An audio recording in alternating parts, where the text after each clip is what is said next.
Wassail, beautiful people.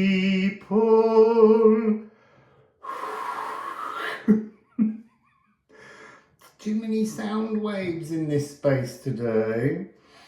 So please press thumbs up to help support the channel, and also you can help support the channel by sending me donations. So that's done. Today is my dead dad's birthday, and so I thought I would try and contact him. It's very interesting, he doesn't come through very often, particularly not in my astral journeys. My mother and my nan do, and my brother, but my dad did come into a dream once. But look, it's his birthday. He would have been 84, which is the lunar eclipse card. And that's about esoteric shadow feasting. So let's just go in. I feel there's a very playful energy around me since I've been thinking about doing this, and I've been delaying it. Maybe because I don't think he'll come through. But actually, I'm not going to begin with musical alchemy of astrology. I'm going to begin with the Liffruma Healing Oracle deck.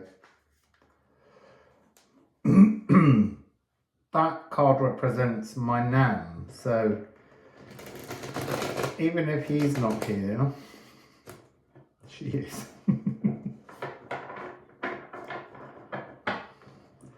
Let's just see what comes out. So, Poi, can you bring my dad forwards? See, and that card's my mum.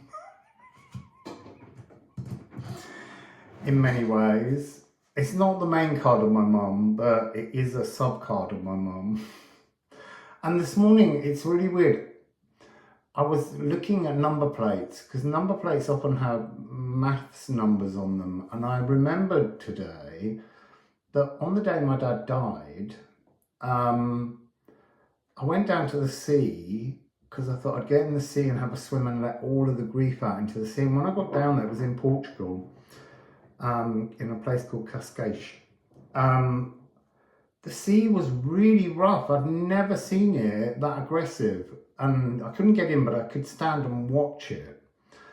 And while I was standing and watching it, there was a couple much further down the beach, and suddenly this enormous wave came in, covered them, and actually knocked me down to my knees. And I felt very much like a child learning to swim with my dad, but I don't actually remember in my life ever not being able to swim. But so I left, and as I came around the corner to go to the house I was staying in, there was a car with my dad's birthday on it. And then the next car was my mum's birthday, and it was this real sense of knowing that they were together now. So we have elks, protection. What else?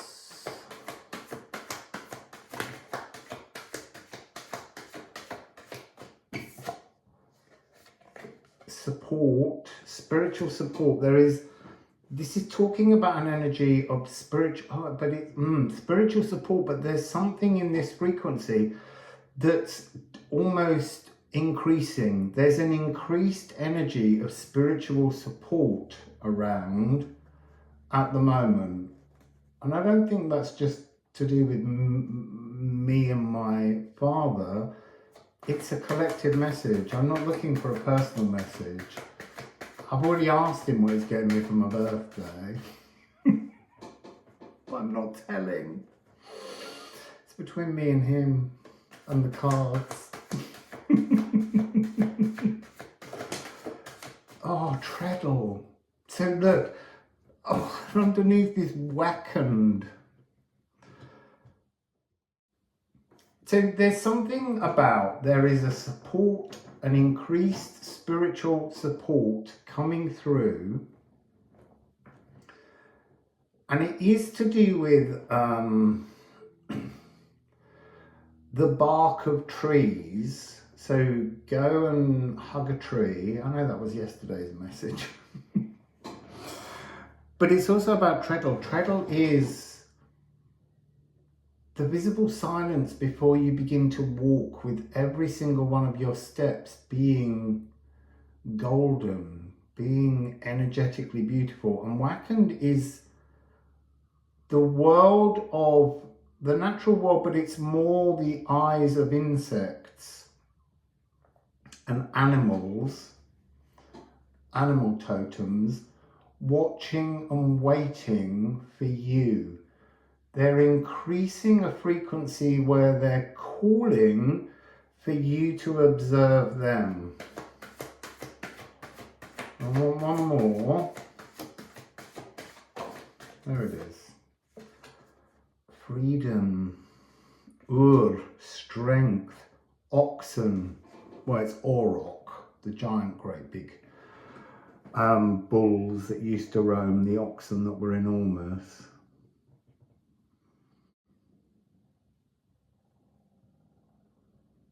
It's about freeing yourself. This really is about freeing yourself from the path of gold to the golden path. And they are completely different frequencies. The path of gold is the stagnant labyrinth, the simulated matrix that we exist in. So let's go with the Musical Alchemy Astrology deck. What message, Dad, would you like to share? It's interesting, this is a symbol of Poimander, Poi, Aqua Regia, and it looks like a V and an R, and they're actually my dad's first two initials. So I often feel like his presence within the symbol, but it is really the symbol of Poi. So, Dad, do you want to share a message? There's something coming now. Moon in Capricorn, soot,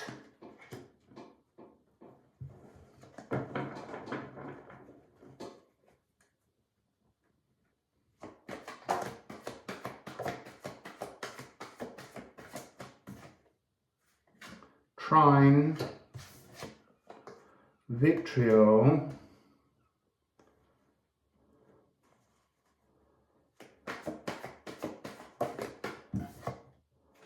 and psyche. That's so interesting, because before that one came out, I was sitting there and I was thinking, I'm not hearing a message.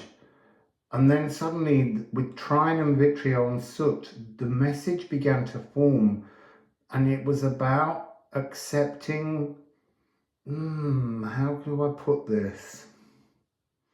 Accepting an energy in which you acknowledge some incredible cosmic architect role that you have played in creating dimensions. And then with Psyche, it's seeking the soul's home, remembering that divine consciousness, remembering those lives in which you have been the sculptor with creator aether. Look, we've all done it. Everybody's done it. Everybody in some part of their soul that's not often embodied, but it's possible to tune in and bring that frequency back through. We've all created an personal cosmos, and those cosmoses over time merge to create, yes, partly this path of gold. And this is an energy about learning to open your intuition and pull in these very high cosmic creation energies that are a remembrance within your consciousness. So they're talking to me about how when we come into when we're born, our frequency of this pure loving consciousness is wired into our DNA, but it has to distort itself to wrap itself around the inherited ancestral codings. And so part of our journey as a spiritual warrior is unbinding from those energies. And there's a lot of support here at the moment to say that it's part of a journey you need to do. But this mooning Capricorn, which talks about competent inner values, that it's interesting because I was just having this conversation with Eve, Everlong Mystic, and as you open them, as you put out your feelers beyond the veil into these much higher realms and begin to pick up the energies of your, let's say, your cosmic past lives that take place in completely different time frames, both back in time from the space we're in now in Earth and forwards of the time we're here now in Earth. There is a sense, it's like another layer. Look, you know when you first have your spiritual awakening and certain things come through and you begin to think, I've gone mad. Because it's challenging your normal, comfortable perception of how you've lived within your own mind and emotions. This is another layer of this. So it's like saying you've done a lot of this earthbound spiritual warrior work on your inherited codings, and now this is your cosmic codings that are opening up. So this vitriol, there's something in that with soot where this can be a rapid ascension, very, very rapid, as you begin to feel the deified remembrances of your soul truth. It's that, it's so harmonious, but it comes in so quickly. It's almost spinning you like Sufi dancers. I've lost the name for them, that spin round and round and round. It'll come back to me. But it's that energy of almost being dizzy with this spiral of energy, because it's massive. It's right out there in the cosmos, and it is huge. So let's get some ceramics for the noise.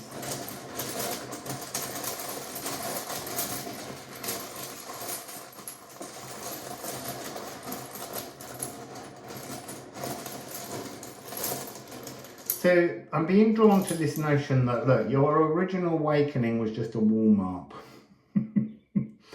There's so much more. So, sorry, I need to go back to this speed. So from the soot, from the atomic void, which is here, which is you breaking down the path of gold into all its individual fragments, and then suddenly it's almost like it just whips up in a Eris chaotic whirlwind, and all of those molecules immediately become the secret hidden Philosopher's Stone from deep within the earth. It's almost like you have to break down all of the atomic values, memories, philosophies that you live by, and you have to shed them.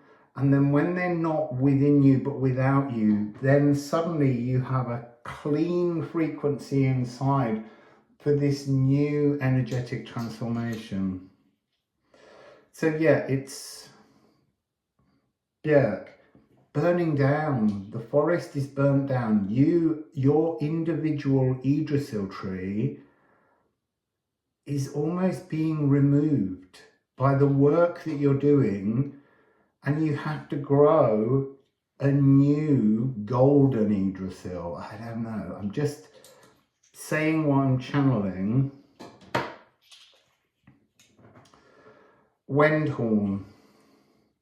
This is screaming at the moon and unbinding. And that's interesting because we have the moon in Capricorn card, and this new story and repeated message that I keep giving, which is really important, is we have to stop allowing the moon to rule our emotions. We have to center ourselves in that chaos, free ourselves from the influence of the moon, and turn to the dark side of the moon that faces the sun. And that's the side of the sun, the moon, that faces the sun in a lunar eclipse. It blocks out the life force, and in that moment, that's almost like when you shed all of the soot, and then this new whirlwind comes up as the light of the sun bursts through, but now smiling at your emotional stability. And then we have Hagal 9.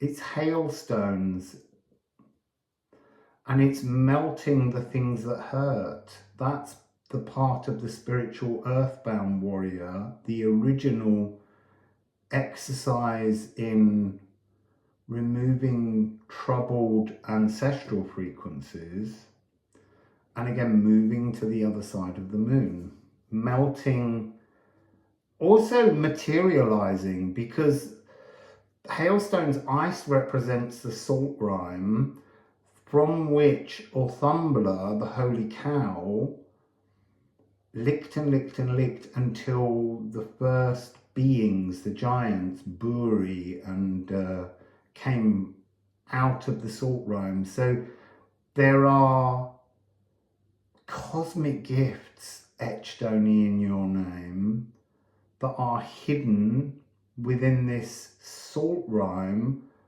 of the golden path. I knew that was going to be that one. It's the size of the rune actually in my hand, and the energy of it. It felt deeply protective. It's 3/6 and it's Egelschmür. It's a really interesting energy where the first three runes are all in the whitish cream colour, and then this last rune is in the dark colour. It's almost, they've never been like this before, but they're saying when you transform, when you get your freedom, when you go into that Ur frequency, you are now, because you fought hard, you found the strength to find your emotional stability, you are now suddenly on the golden path, protected from the shadows, protected from the soot that you were picking up during your life. So I'm gonna get a few more runes, and then we're going to raise a toast to my dad. F and A, just the soot has all the notes. Vitriol is before sound. Before sound as in before you were incarnated in this physical world. This is about focusing on your cosmic Philosopher's Stone to deify you. Sacral. It's a D minor chord.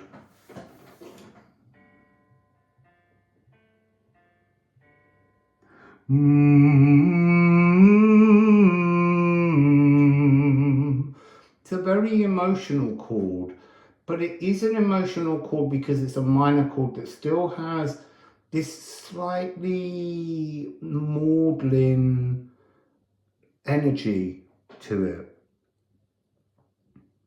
It's almost like Valse Triste, which is a famous piece of music you might want to listen to, the sad waltz, because the melodious comfort's here, and it's not until you deify it and go right down into your soul. It's Virgo and Pisces, so mutable earth and water, so opening a space in the earth to transform that energy of the moon ruling your emotions and you fixing in a much calmer energy into the world, your consciousness becoming clearer. So we have Gifu, 7, coming into union with you, with yourself, with your truth. And then we have 19. So this is E.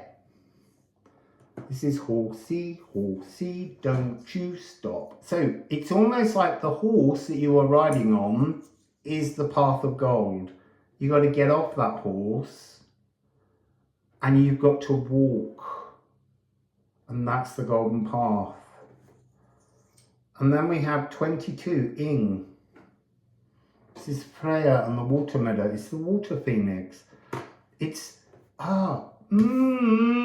opening the space, Virgo Pisces, in the mutable earth for the stable rising of the water phoenix, which brings a fertility to your water meadow.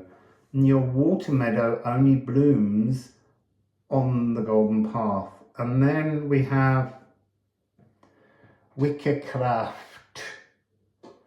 So Wickercraft, again, we've got this energy where these two are talking about being protected from the shadows and the darkness by the magic. It's also interesting, Wakand and Wickercraft have a similarity, but Wickercraft is when you bring that energy further down into your body. You're being witnessed by the insects and the animals as they exist in the golden path, on the golden path, but you have to wire in a greater cosmic philosopher's stone to activate that energy. So let's just look at the one with the deck. Wentorn again. It's really, really key to unbind from the emotions of the moon ruling you. Bottom of this deck, Leo, absolutely gorgeous. Playful, warm-hearted incubation. This is about bringing the energy, catabolizing energy, bringing that energy of your cosmic truth down. Comprehend to eliminate. And it is, I am playful. I am playful. Play with the energies. Play with your truths. Play with your cosmic possibilities. Because do you know what? They're all possible and they're all part of your journey. So, that's the beautiful message. I would say from my dad, but I'll be really honest, I don't feel him here around me at all. But it's the message. Where's my dad? So, happy birthday, Dad. And where's my present? It's in the cosmos. I have to go and look for it. So have a beautiful day and I will see you again very soon. Wassail!